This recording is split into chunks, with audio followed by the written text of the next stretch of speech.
विद्यार्थियों, नवांकुर डिजी लेसन में मैं सुनील भावसार, उच्च श्रेणी शिक्षक, नवांकुर विद्यापीठ, आप सभी का हार्दिक स्वागत करता हूं। विद्यार्थियों, आज के डिजी लेसन में हम कक्षा 10 हिंदी क्षितिज के पाठ 3 सवैया और कवित्त, जिसके कवि देव हैं, का अध्ययन करेंगे। देव कवि का जन्म इटावा उत्तर प्रदेश में सन 1673 में हुआ था। इनका पूरा नाम देवदत्त द्विवेदी था। देव रीतिकाल के प्रमुख कवि माने जाते हैं। उनके काव्य ग्रंथों की संख्या 52 से 72 तक मानी जाती है, जिसमें से रस विलास, भाव विलास, काव्य रसायन, भवानी विलास आदि देव के प्रमुख ग्रंथ माने जाते हैं। सन 1767 में महाकवि देवदत्त की मृत्यु हुई। यहाँ संकलित कवित्त सवैयों में एक ओर जहाँ रूप सौंदर्य का अलंकारिक चित्रण देखने को मिलता है, वहीं दूसरी ओर प्रेम और प्रकृति के प्रति कवि के भावों की अंतरंग अभिव्यक्ति भी देखने को मिलती है। प्रथम सवैया। पायन नूपुर मंजू बजे, कटि किंकिन के धुन की मधुराई। सांवरे अंग लसें लठ, पटपीत हिये हुलसे बनमाल सुहाई। माथे किरीट बड़े द्रग चंचल, मंद हंसी मुखचंद जुनाई। जे जग मंदिर दीपक सुंदर, श्री ब्रज दूल देव सहाई। संदर्भ। प्रस्तुत सवैया हमारी पाठ्य पुस्तक हिंदी क्षितिज के पाठ 3 सवैया कवित्त पाठ से अवतरित है। इसके रचयिता रीतिकाल के कवि देव हैं। प्रसंग। प्रस्तुत सवैया में कवि देव ने बालक कृष्ण के राजसी रूप के सौंदर्य का चित्रण किया है। व्याख्या। पायनि नूपर मंजू बजे, कटि किंकिन के धुन की मधुराई। मंजू माने सुंदर, कटि माने कमर, किंकिन माने करधनी, मधुराई माने मधुर। प्रस्तुत सवैया में श्री कृष्ण के रूप सौंदर्य का बड़ा मनोरम वर्णन देव के द्वारा किया गया है। कवि देव कहते हैं कि पायन माने पैरों में, नूपुर माने पायल के घुंघरू। श्री कृष्ण के पैरों में बजती हुई पायल बहुत ही मधुर ध्वनि पैदा कर रही है। किंकिनी यानी करधनी, और उनके कमर में बंधी हुई करधनी जब हिलती है तो उससे निकलने वाली किंकिन की आवाज़ बड़ी ही सुरीली लगती है। सांवरे अंग लसें पटपीत हिये हुल से बनमाल सुहाई। सांवले माने सांवरे माने श्याम। अंग लसे, लसे माने सुशोभित है। पट पीत माने पीले रंग के कपड़े। हुल से माने आनंदित। उनके सांवले शरीर पर पीले रंग का वस्त्र बहुत ही जच रहा है। उनके गले में पड़ी पुष्पों की माला देखते ही बनती है। माथे किरीट बड़े द्रग चंचल। किरीट यानी मुकुट, दृग माने आँखें। मंद हंसी मुखचंद सुहाई। मुखचंद माने चंद्र रूपी मुख। जुन्हाई माने चांदनी। श्री कृष्ण के माथे पर मुकुट है और उनके चांद रूपी मुख से मंद मुस्कान मानो चांदनी के समान फैल रही है। उनकी बड़ी बड़ी आँखें चंचलता से भरी हुई हैं, जो उनके मुखमंडल पर चार चांद लगा रही हैं। जय जग मंदिर दीपक सुंदर, श्री ब्रज दूल देव सहाही। जग मंदिर माने संसार रूपी मंदिर। कवि कहते हैं कि ब्रज दूल्हा यानी श्री कृष्ण इस संसार रूपी मंदिर में किसी दिए की भांति प्रज्वलित हैं। इस प्रकार प्रस्तुत सवैया में कवि देव ने श्री कृष्ण के रूप सौंदर्य का बड़ा ही मनोहर वर्णन किया है। श्री कृष्ण के श्रृंगार के माध्यम से उन्होंने श्री कृष्ण के रूप के सौंदर्य का गुणगान किया है और कृष्ण को दूल्हे के रूप में बताया है। विशेष वात्सल रस, क्योंकि बाल कृष्ण के श्रृंगार का वर्णन है। सवैया छंद, उपमा, रूपक अलंकार, जग मंदिर में रूपक अलंकार, ब्रज भाषा का प्रयोग किया गया है।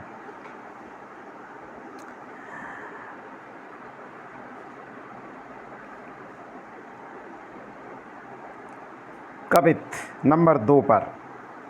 डार द्रुम पलना बिछौना नभ पल्लव के, सुमन झिंगूला सोहे तन छवि भारी दे। पवन झुलावे के की कीर बतरावे देव, कोकिल हल लावे हुल सावे कर तारी दे। पूरित पराग सो उतारे कर राई नौन, कंज कली नायका लतान सिर सारी दे। मदन महीप जू को बालक बसंत, ताहे प्रातः जगावत गुलाब चटकारी दे। संदर्भ पूर्व की तरह की प्रस्तुत कविता हमारी पाठ्य पुस्तक हिंदी क्षितिज के पाठ 3 सवैया और कवित पाठ से अवतरित है। इसके कवि रीतिकाल के कवि देव हैं।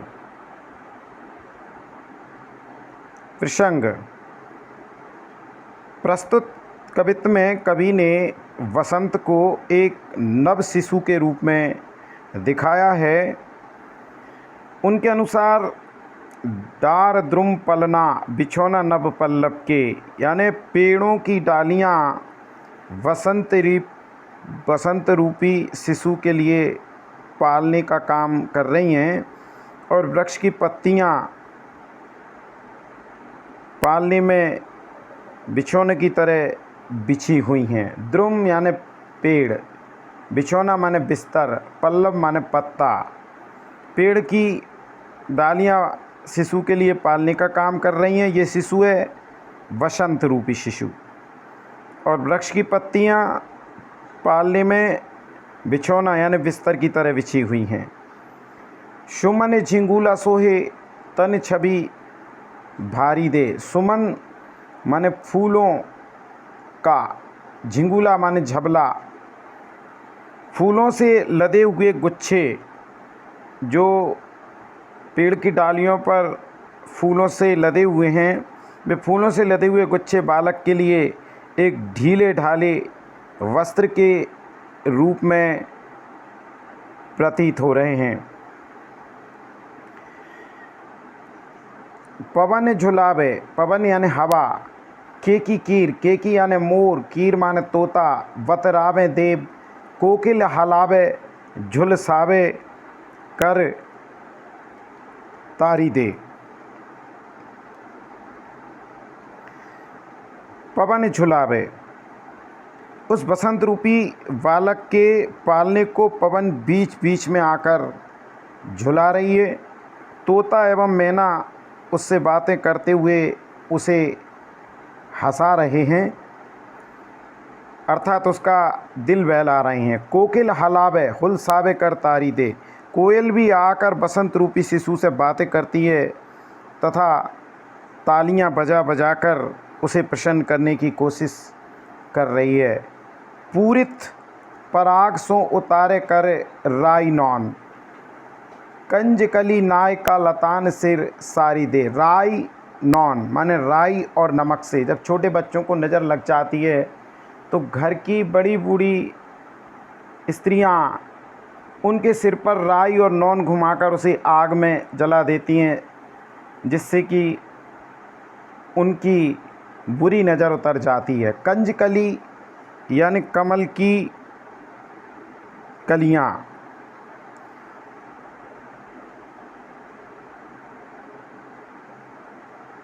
पुष्प से लदी हुई लताएं किसी साड़ी की तरह दिख रही हैं, जो ऐसा प्रतीत हो रही हैं कि किसी नायिका ने उसे सिर तक पहना हुआ है। कंजकली माने कमल की कली, नायिका लतान सिर सारी दे। तो पुष्पों से लती लताएं साड़ी की तरह दिख रही हैं, ऐसा लगता है किसी नायिका ने सिर तक पहना है। और उन पुष्पों से जो लताओं में खिल रहे हैं, उन पुष्पों से पराग के कण कुछ इस तरह उड़ रहे हैं मानो घर की बड़ी औरतें किसी बच्चे की नज़र उतार रही हैं। मदन महीप जू को बालक बसंत ताहे प्रातः जगावत गुलाब चटकारी दे। चटकारी यानी चुटकी, मदन यानी कामदेव, महीप माने राजा। कामदेव के बालक वसंत को रोज़ सुबह गुलाब चुटकी बजाकर जगाते हैं। इस प्रकार प्रस्तुत कविता में कवि ने वसंत को एक शिशु के रूप में चित्रित किया है और उस शिशु के लिए पेड़ की डालियां वसंत रूपी शिशु के लिए पालने का काम कर रही हैं और उस पालने में वृक्ष की पत्तियां बिछोने यानी बिस्तर की तरह बिछी हुई हैं। विशेष श्रृंगार रस, कवित्त छंद, उपमा, रूपक, अलंकार, कंजकली, कमल की कली, नायिका लतान सिर सारी दे में ब्रिज भाषा का प्रयोग। कवित्त क्रमांक 3। फटिक सिलानी सो सुधारो सुधा मंदिर, उदधि दधि को सो अधिक उम गे अमंद, बाहर ते भीतर लो भीत ना दिखिए देव, दूध को सो फैन फैलो आंगन फरशबंद। तारासी तरुणी तामे ठाड़ी झिल मिली होत, मोतिन की ज्योति मिलो मल्लिका को मकरंद, आरसी से अंबर में आवासी उजारी लगे, प्यारी राधिका को प्रतिबिंब सो लगत चंद। संदर्भ पूर्व की तरह की प्रस्तुत कविता हमारी पाठ पुस्तक हिंदी के पाठ 3 से अवतरित है। इसके रचयिता कवि देव हैं। प्रसंग प्रस्तुत कविता में कवि देव ने पूर्णिमा की रात में चांद तारों सहित आकाश के सौंदर्य का चित्रण किया है। फटिक शिलानी, फटिक शिलानी माने प्राकृतिक क्रिस्टल रूपी शिला पर, सुधारो सुधा मंदिर, उदधि यानी समुद्र, दधि को माने दही को, अधिकाय उमगे माने उमड़ना, अमंद जो कम ना हो। प्रस्तुत पंक्तियों में कवि ने चांदनी रात की सुंदरता का बड़ा स्वाभाविक चित्रण किया है। रात के समय आकाश में चंद्रमा पूरी तरह खिला है और उसकी रोशनी चारों तरफ फैली हुई है। ऐसा लगता है जैसे किसी पारदर्शी पत्थर से निकलकर सूर्य की किरणें चारों तरफ फैल जाती हैं और ये किरणें श्वेत रोशनी किरणों की शिलाओं जैसी प्रतीत हो रही है, मानो इसके खंभे से एक चांदी का महल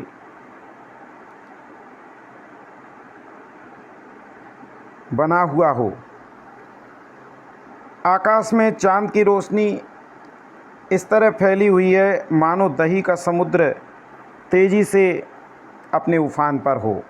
बाहर ते भीतर लो भीतना दिखिए देव, दूध को सो फन फैलो आंगंद फरसफंद। भीति यानी दीवार, यह चांदी का महल पूरी तरह पारदर्शी है जिसमें कोई दीवार नहीं हैं और इस आंगन में सफ़ेद रंग के दूध का फेना पूरी तरह फैला हुआ है, जिसमें दूध का फेना पूरी तरह फैला हुआ है। तारा सो तरुणी तामे ठाड़ी झिल मिली होत, मोतिन की ज्योति मिलो मल्लिका को मकरंद। मल्लिका बेल की जाति का सफ़ेद फूल। तो कवि कहते हैं कि आंगन में सफ़ेद रंग के दूध का फेना पूरी तरह फैला हुआ है, जिसमें तारे इस तरह जगमगा रहे हैं जैसे सखियां सजकर एक दूसरे पर मुस्कुरा रही हों। चारों तरफ फैली इस रोशनी में मोतियों की चमक मिल गई है और बेल के फूलों को भी मानो रस मिल गया हो।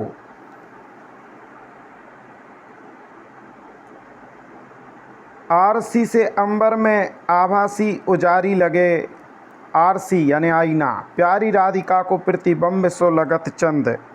सफ़ेद रोशनी के कारण पूरा आकाश एक दर्पण की भांति प्रतीत हो रहा है।